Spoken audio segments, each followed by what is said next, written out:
Hello everybody. I haven't made a video in a while, so, hello, I believe it's been like, I don't know, 4 or 5 months. This is not my usual type of video style. I usually just play video games in my videos, but, today I'll just be showing you my Rubik's Cube collection. I haven't exactly made it known. I sell Rubik's Cubes a lot, and I have quite a large collection.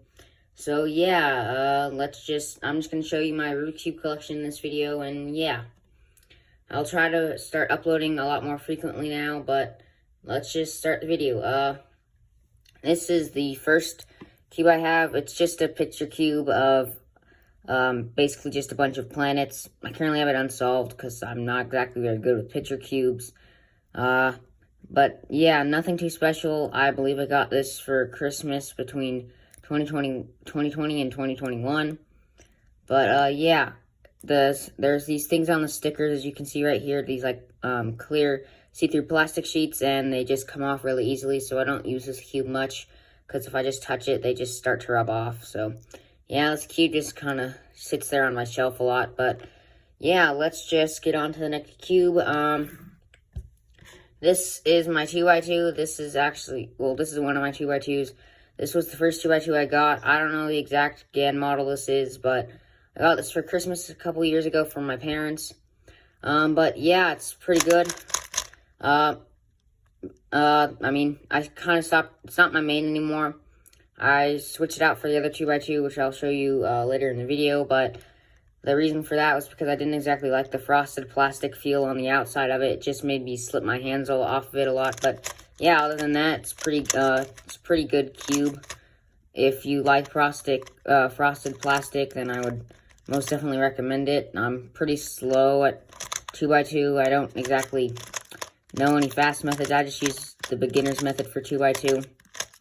But for 3x3, I just use just the regular, just kind of a combination between CFOP and beginner's method. I use just a faster way of doing cross than beginner's method. I use F12, and then the rest is more just beginner's method. But yeah, that is my GAN 2x2. On to the next cube. This is my Mofangee Square 1. I don't actually know how to solve Square 1 yet. I tried learning it a while ago, but it was just really confusing, and I didn't exactly have the time because I had a lot of schoolwork to do. But yeah, Square 1 is a pretty cool puzzle in my opinion. It can shape shift, so that's one of the things that makes it pretty different. As you can see, I've got a missing piece here, and I've got, I believe, no, actually I don't. I thought I had another missing piece somewhere, but yeah, I lost the piece here, but I don't exactly use this much. Square 1's not a puzzle I particularly enjoy trying to solve. I mean, it's fun to try to do it, but yeah, it's not exactly the most fun of my puzzles. It's a pretty good cube. If you like to solve Square 1 and you're on a budget, I definitely recommend this. I've been using it for like a year and a half or 2 years or something, but yeah, that's pretty much it for this cube. On to the next cube.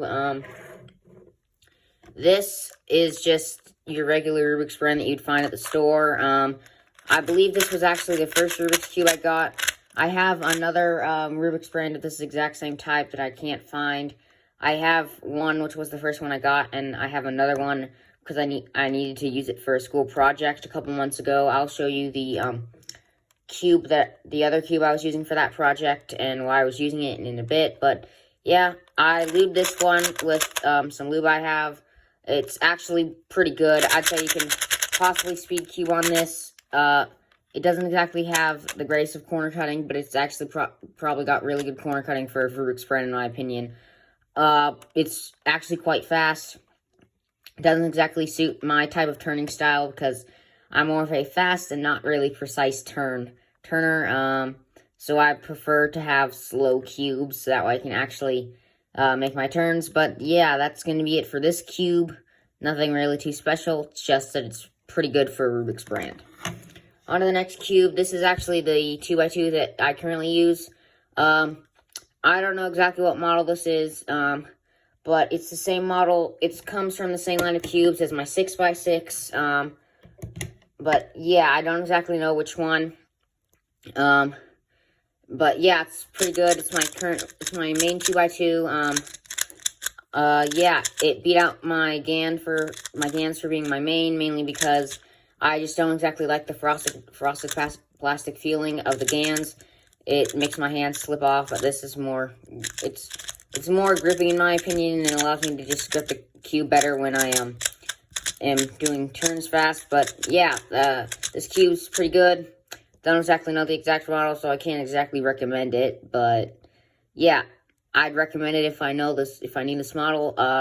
Yeah, I just got primary internals, it's magnetized, which is actually pretty nice, because I believe I got this cube for only like a couple bucks, so that's really nice that it came magnetized and everything. But yeah, this is a pretty good cube, and it's currently my main 2x2. On to the next cube, which is my 4x4. I have the Volk 4M, and I put in the strong magnets because, as I said earlier, I need a slower cube, and having stronger magnets, in my opinion, just kind of helps with stopping the layers when I'm finished turning them, so that way I don't overturn. But yeah, it's unsolved because I don't currently know how to solve 4x4 yet. I can get all the way to like the last stage where everything is solved. I just need to get it into the correct orientation, but the only problem is I can't figure out how to get the edges in the middle layer all solved. I know you have to do that kind of in the beginning, like right after you solve just the normal stuff, so I just kind of have it in a cross position. I know exactly what you need to do it. Like, not exactly what moves, but just kind of the steps. I know you have to first get the centers done, then you just solve the edges, and then you essentially just solve it like a 3x3. And I know you can get something like a parity, I think it's called, where you have like one edge here that needs to be paired up with another edge here, except they're the same color as you can see right here, except this would be blue. But yeah, I don't exactly know how to solve 4x4 yet. It's a puzzle I just sometimes use to just kind of have fun turning a puzzle, and yeah, it's just something I just use for fun because I don't exactly know how to solve it yet. On to the next puzzle. Also, I forgot, I do actually recommend this puzzle. Maybe not at the price it currently is, or at least the price I got it at, which was like 50 bucks. But yeah, it's a pretty good cube for what you get. But yeah, that's it for my 4x4. On to the next cube. This is a, I forgot what it's called. But I know it's a cheap budget cube. It only costs like $5. This is actually the, cube that I use the other Rubiks brand for, because I had to do a project last year with my friend, and it was an economics project, and so we had to create a product. We didn't exactly create a product. We just took the pieces off the cube, and then took the pieces apart, and as you can see, I have these holes in the middle of the red corners, all of them, because we had to sand down the inside of it. It took quite a long time for us to do it. That's why there's none on the other side, because we didn't exactly have time to do that.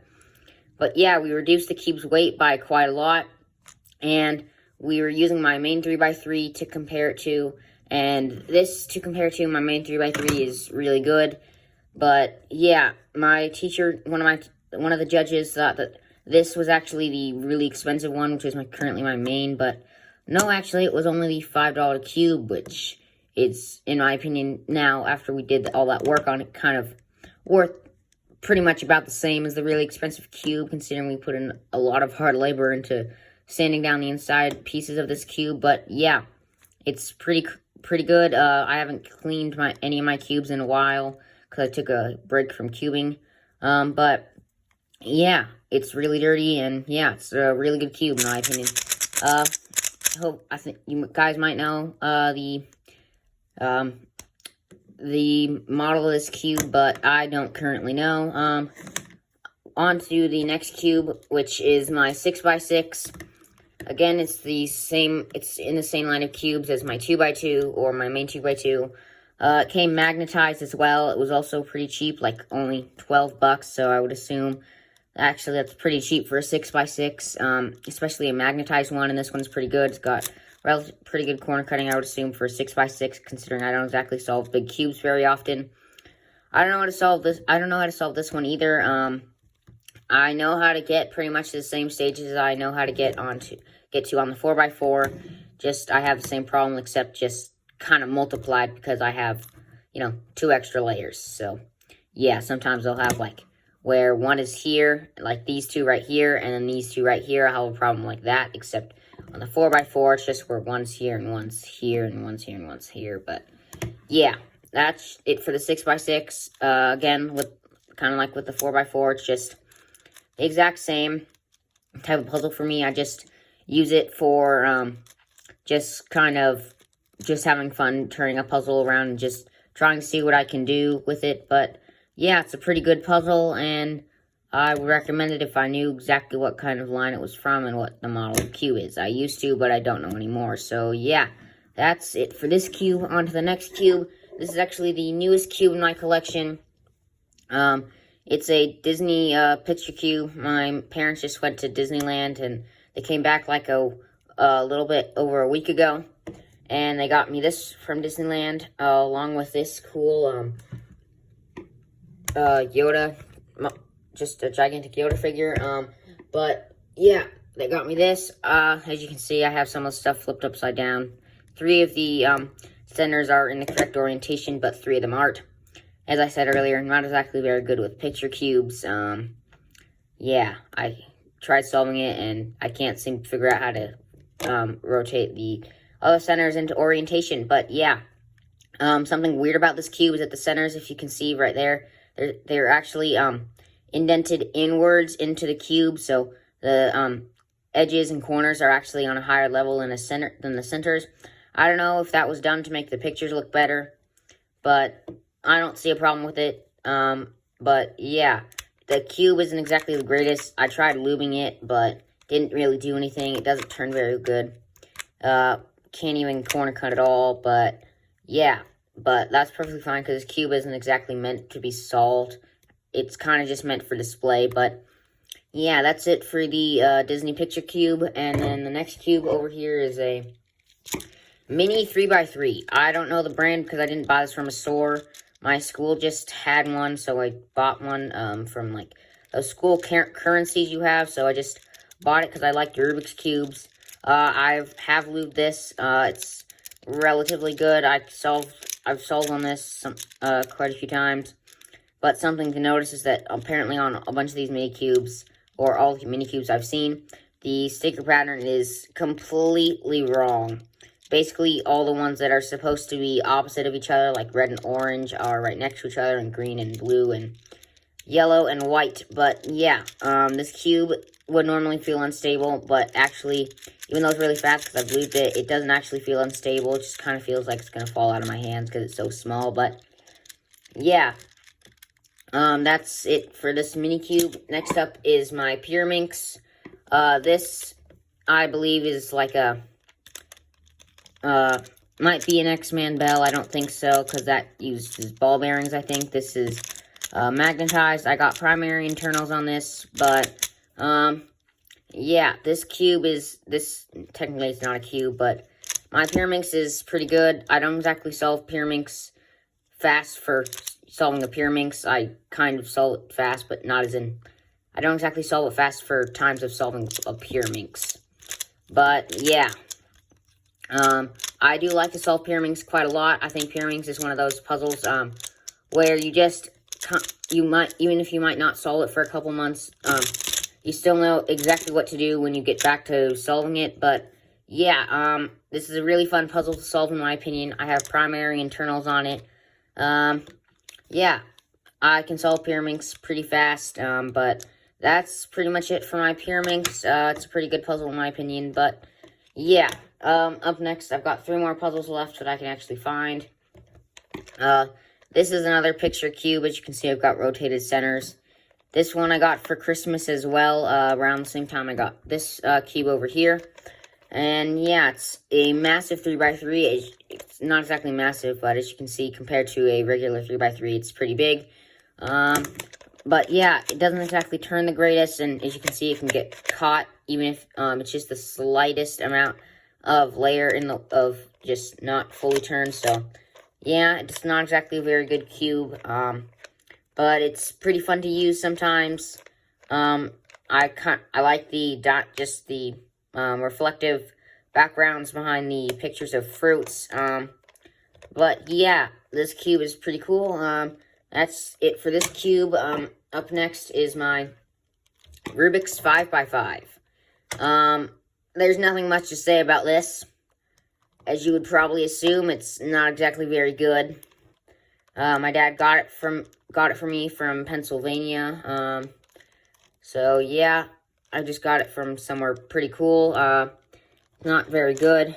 I've gotten several times where a corner like this will just flip inwards, and that is really annoying sometimes, and it's not exactly the most fun puzzle to solve because you can't really do anything with it because it's so hard to turn. These stickers, some of the stickers are starting to fall off, as you can see right there. Got some of the sticker coming off. But yeah, this cube is pretty big, feels pretty big in my hands. That's probably because I have small hands, but yeah. I'm going to hurry up with the last cube here because this video is already longer than the videos I normally post on my channel. So yeah, let's just get on to the last cube that I can find, which is another 5x5. This is my Yushin 5x5. It's a lot better than the Rubik's 5x5, and just to show how big the Rubik's 5x5 is, yeah, you just put them right next to each other, and the Rubik's 5x5 is absolutely massive. But yeah, this cube is pretty good. It's got relatively good corner cutting. As you can see, I've got like green right there underneath that center. And you can kind of see some yellow right there, and then you can kind of see some yellow right there. That's because I'm guilty of what a non-cuber would do, of switching around centers and stuff to prove that I solved it. But it doesn't exactly work because this is a stickerless cube, so you can, see the internals. So it didn't exactly work. I can't solve 5x5. I can solve 2x2, 3x3, Pyraminx, and Scube. But yeah, this cube is pretty good. I don't use it often. I really only use my 3x3, my main 3x3 often. But yeah, it's just my main 5x5. Yeah, my Scube is the Moyu Arion Scube. I can't find it currently. My 3x3, my main 3x3 is the GAN 356X. I brought that to school today, and I can't exactly find it. I know I brought it home, but I can't exactly find where I put it, so yeah. Unfortunately, you guys can't see my 3x3, but yeah, this is my Rubik's Cube collection as of right now. I know you can't see all of them because I'm filming this on my phone, but yeah, I hope you guys enjoyed this video, and if you did, make sure to like and subscribe, and yeah, I'll see you guys in the next one. Goodbye.